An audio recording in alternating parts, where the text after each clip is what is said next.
ورحمة الله وبركاته. ازيكم يا حبايبي؟ عاملين ايه؟ يا رب تكونوا بخير. كل سنة وانتم طيبين. عملنا الكحك، هنعمل القراقيش النهاردة ان شاء الله. القراقيش بقى بصوا يعني بانواعها كده. هنعمل مثلا بصوا الجمال بتاعها، بصوا التطبيقات، لو بصوا كمان، بصوا لا والعجوة كمان بصوا طرية خالص ازاي. هقول لكم ازاي تبقى طرية برضو اهي. وعملنا برضو طريقة تانية حلوة اهي. وعملنا كمان المسمسم بتاع امنا زمان اللي كانوا بيعملوه. انا عاملاه على البارد يا حبايبي. هقول لكم انا عملته على البارد ازاي ونعمله على السخن ازاي. يلا يا حبايبي نشوف. اقول لكم احنا عملنا القراقيش دي ازاي. كل سنه وانتم طيبين يا حبايب قلبي. يلا بينا. يلا نقول بسم الله الرحمن الرحيم يا حبايبي. انا معايا هنا 3 كيلو دقيق. انا حاطه هنا كوبايه ونص ميه دافيه. هحط كيس خميره عليها و3 معالق سكر. على كل كيلو معلقه سكر. هنحطهم، هندوبهم شويه عقبال ما نعمل ايه، نحط المقادير الحاجات بتاعت القراقيش. ده برضو اوردر يا حبايبي. الكحك اللي انا مطلعه قبل كده كان اوردر برضو. والقراقيش ديت عندنا احنا المكان المنطقه اللي انا فيها بيطلع فيها اوردرات القراقيش ده تملي معروفه عندنا. معايا كيسين بيكنج باودر. الكيس بيعمل معلقه كبيره، معلقه كبيره وشويه كمان. اه ومعايا انا حطيت حوالي كده يجي 3 معالق سمسم. انا كبشت كده بايديا. اه واقل من ربع معلقه ملح. معلقه الملح دي لازم. انا كان عندي بقى ايه اخر شويه محلب، انا حطيتهم كده.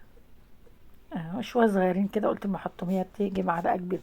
المعلقه اللي انا بحطها دي صغيره خالص. دي بقى اهو. كانوا حبه محلب صغيرين. اللي انا حطيته بقى ده شمر وينسون. شمر وينسون انا عاملاها بايديا خالص كده، يعني طحناه في المطحنه خالص. بصوا قد ايه بقيت ريحه الكحك. معلقه صغيره حطيتها ما انا مش هحتاجها تاني. يعني عوزت بجيب حاجه لان هم شويه صغيرين. بسم الله الرحمن الرحيم بقى. احنا هنعمل بقى ايه دلوقتي؟ هنحط على الثلاث كوبايات، على الثلاثة كيلو 5 كوبايات ونص. 5 كوبايات ونص على دي 3 كده اهو اللي انا حطيتها. وادي ال4 دولت 4 كوبايات سمنه. هحط بقى تكة ميمي دي بقى مش قادره اقول لكم على الجمال بتاعها. دي كوبايه زيت. القراقيش مش زي الكحك. القراقيش بتبقى ناشفه شويه، ما بتبقاش دايبه. دي نص كوبايه كده. انا حطيت كام؟ 5 كوبايات ونص. الماده الدهنيه للقراقيش بتبقى ماسكه نفسها كده ناشفه شويه، عشان خاطر تقدري تشربي بيها الشاي. اهو. احنا بقى هنقلب كله مع بعض وهنبسه. لازم نبسه ونشبع الدقيق بالسمنه والزيت. ما تخافوش من حكايه الزيت دي، انا حاطه في الكحك كده برضو عاملاه، مش قادره اقول لكم على الجمال بتاعه. يعني مطلوب مني اوردر برضو، بس طبعا مش هصوره عشان انا صورت خلاص اول مره، مش هصور تاني عشان القرمشه بتاعته. اه حطيت كمان غطيين كده 3 من غطا ازازه المورد. الريحه بتاعت القراقيش دي وانت بتاكليها، عشان بتاكليها وبتشربي الشاي بتحسي بالطعم بتاعها. طعمه كده مش قادره اقولك على الجمال بتاعها. يعني احنا مروقينها قوي. اه ببسه قوي قوي كده، بشيل من تحت لفوق، ما بخليش في دقيق. يعني بشبع الدقيق كله بقلب السمنه. ادي الخميره كمان اهي، بسم الله ما شاء الله اهيت. ديت كوبايه ونص ميه. هنحط كمان كوبايه ونص ميه على كل كوبايه. على كل كيلو كوبايه ونص ميه. على كل كيلو كوبايه ونص ميه. دي القراقيش. الكحك انا قلت لكم كوبايه واحده، وما تزودوش عشان القراقيش ما تنشفش. انا ما بعجنش، بصوا انا بلم العجين بس. يعني انا عملته عشان اخلي لو فيها اي حاجه تكتلات ولا حاجة من بتاعة السمنة كلها تفك. انا بعمل بصوابعي، بلم بصوابعي مش بعجن. اهي خلاص كده، بصوا طريه في ايده زي الملبن، حلو. العجوه ديت فايده مني بتاعه الكحك، انا حاطه فيها سمنه وقرفه وسمسم. هنعمل القراقيش. انا بفردها فاتحه كيس بتاع التلاجة، بس حفيدي جنبي برضه صغير ازاي بياكل شيبسي. انا عملتها، فردت العجوه على كيس بتاع التلاجة، فتحته، حطيت النص تحت ونص فوق. نفرد بقى القراقيش كده العجينه. اهي، ما تكبروش قوي بايديكوا كده عشان تقدروا تفردوا. اهي، انا بخلي العجينه رقيقه، يعني قيمه ان هي ايه، لاني انا هلفها هتبقى طبقات، انا مخليها سمكها يعني زي سنتي. كل ما بتبقى رقيقه كده وحلوه بتعرفوا تفردوا تحط العجوه وتقدروا تلفوها. انا عامله ساده، انا عامله قراقيش ساده وبعجوه، فاللي انا هطلعها اللي هي الحته الفاضيه دي باخدها منها، هتبقى قرقوشه فاضيه ممكن نقطعها، بعملها بعد كده. بص ببرمها ازاي، وبقفلها بقى من تحت اهيت.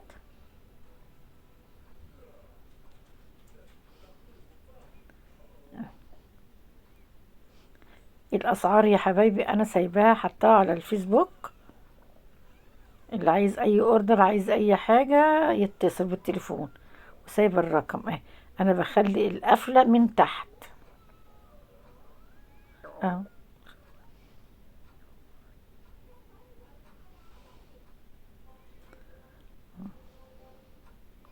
ببططها تاني كده بفردها.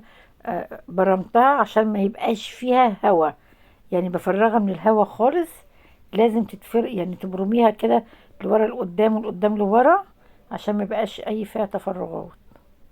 اه، التقطيعة اللي انت عايزاها بقى، انا بقطعها بورب. اه كده، حتى بيبقى شكلها ظريف. ايه، طبعا التطبيقات دي مش هتبان الا لما تتخبز. بص عامله ازاي. لازم تتخبز هتبين. طبعا هي بتخمر شويه بتترفع جوه في الفرن، هتبين.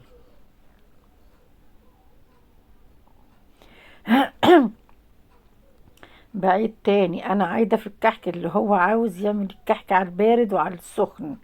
اللي هو على البارد اللي انا عملته دلوقتي، انا سيحت السمنه دفتها بس عشان احنا في جو برضو ساقع برد. بصوا، انا عملت الصاج بسم الله ما شاء الله، حلو كله قراقيش، دي المره دي عاملين قراقيش كله خالص. فاحنا عملنا ايه بقى، دفيت السمنه يا دوبك، بس يعني خليتها فكت، ما سخنتهاش ما قدحتهاش. دي اسمه على البارد. السمنه ما يكون يعني مقدوحه قوي قوي، دي بتحرق الصدر فعلا.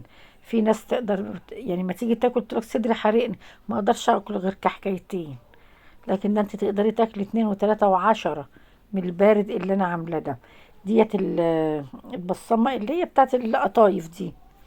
فاكرين المسمسم امتنا وجدتها؟ اوعوا تقولوا انكم ناسيين المسمسم بتاع زمان.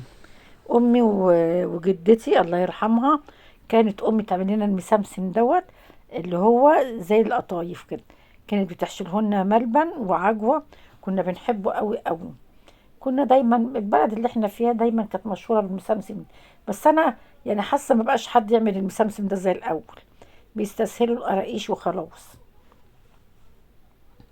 امي ربنا يديها الصحه كانت بتعمل لنا المسمسم ده والقراقيش برضه، بس ده كان اكتر، ده بتاع زمان، امتنا وجدتنا. فانا عملت ده على البارد. على البارد ان احنا ما نقدحش السمن. انت بقى، انا مثلا عامله 3 كيلو وانا ببيعهم على طول، يعني انا لو عندي انا هقدح السمن عشان هيبقوا 3 كيلو كتير عليا. فلما بعمل لحد وببيع له، هو عارف، لان على طول بياكلوا برضو. الاوردرات دي ناس بتاكلها على طول مش هتشيلها. عشان كده انا بعمل على البارد. لو حد عايز كمية لازم اقول له. فانا بقول لهم ان انا لازم اعمل الكحك على السخن. بقدح السمنة قوي بقى. فانا بقدح السمنة، لازم تقدحيها قوي قوي وتحس ان هي خلاص هتغلي. فبتحطيها على العجين عدي وبمعلقه خشب كده وتقلبي وتقلبي. ده اللي هو على السخن. اهو انا بفرد اهوت. ده زين حفيدي اللي على طول، زين حفيدي زين زين. اهو. وبرده سمك، بصوا شايفين خفيف قوي ازاي برده. العجوه مخلياها خفيفه. برده سمكها اقل من السنتي كمان، اقل من السنتي. الكيس اللي معايا اصلا صغير ما بيجيش زيادة عن كده. وانا بقى مش هصغر العجينة، لا هتيجي بس يلا. برضه هي مش هتخسر، هنطلعها ونعملها قرقشة تانية برضه كده. يعني نوصل لها حتة. اه، نوصل لها حتة برضه بالكيس اهو. فكرة برضه. الجيش بيقول لك اتصرف نعمل اي حاجة. ايه، ايه رأيكم؟ الجيش بيقول لك اعملي اي حاجة. اي حاجة، ست البيت دايما بتبقى شاطرة وتعرف تعمل كل حاجة. اه.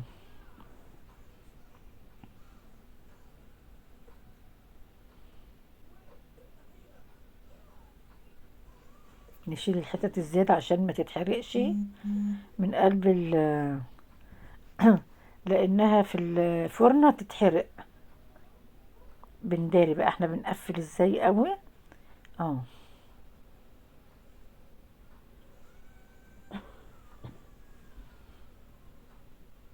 انا بتك عليها قوي اهو. بصوا، لازم البرمة دي تبرموها. ليه بقى؟ فيها تفرغات، احنا بنبرم لان مش هنتك على العجينة قوي واحنا بنلفها بالعجوة. اه. ديت طريقة تانية. القراقيش دي طريقة تانية. هوريكم انا عملت ايه. ده انا مدلعة القراقيش ومدلعة الاوردرات، قايله لهم انا عامله لكم اشكال حلوة قوي. اهي. بصوا، انا على فكرة انا فرشة ملاية وقاعدة في الارض. انا قاعدة في الارض، مش قاعدة على ترابيزة ولا حاجة. لا، اللي قدامي دي طبلية. بصوا انا بحط العجينة قدامي كده، القرقوشة بصوا بالطول، وببططها بايديا كده اهي. بصوا بتطلع اللفة حلوة ازاي اهي. بتبان بقى كمان لما ايه تستوي. اهو. بصوا. فانا بقى حاطه الطبليه بقى واحفادي قاعدين جنبيا. ده كمان عشان احنا بنصور كمان، يعني اللي هو بس يا واد وبس يا واد بس يا واد كده. اه. اه. بصوا، عشان شايفني بقطع بالسكينه عايز يقطع زيي. اه. بصوا شكلها كمان عامله ازاي حلوه قوي. لا وكمان العجوه فيها قرفه، مخليه يعني الريحه حلوه طرى. انا خلصت الاشكال كلها هي. طبعا انا ايه بقوم، يعني انا بخلص وبقوم اشغل الفرن عقبال ما بيسخن خالص، ما بيسخن قوي يكون خلاص هي خمرت. لان البيكنج باودر بيعمل. انا ساعات ما بعملش بالخميره خالص، بعمل بالبيكنج باودر. فانا حاطه كيس خميره فيها النهارده، اللي هو عشان ايه ننجز ونخلص بسرعه. اهو. ده المسمسم بتاع زمان. حد يبعت لي يقول لي المسمسم ده يعني ايه ومش يبقى يعني إيه؟ لا، ده امنا وجدتنا كانت بتعمل، اذا كنا مشهورين بيه. المسمسم بتاع رمضان ده بتاع العيد. اهو. انا شغلت كده انا ايه الفرن وقايد، خلاه يسخن قوي قوي. اول ما ندهن ايه بقى الفطاير القراقيش ونجهز المسمسم. اه. انا وريتكم كله اهوت، احنا كده خلصنا الحمد لله. وديت بيضه وعليها شويه فانيليا. اه. بندهن هي بيضه كامله. وخلي بالك انا بعد كده كملت بشويه عسل اسمر وشويه ميه. كملت عشان انا بوفر لكم عشان تبقوا توفروا من البيضه ب6 جنيه، خلي بالكم. اه. واللي عاوز يحط ميه على على القرص على القراقيش حطي لبن. انا حطيت ميه، اكلات اقتصاديه يا حبايبي. انا ممكن كنت حطيت لبن، بس انا هتقولوا انا بتكلم اقول اقتصادي مش اقتصادي وانا حاطه لبن. لا، اللي عايز يحط لبن منكم يحط لبن عادي. على كل كيلو في القراقيش يحط كوبايه ونص لبن. حليب، اللبن هو الحليب.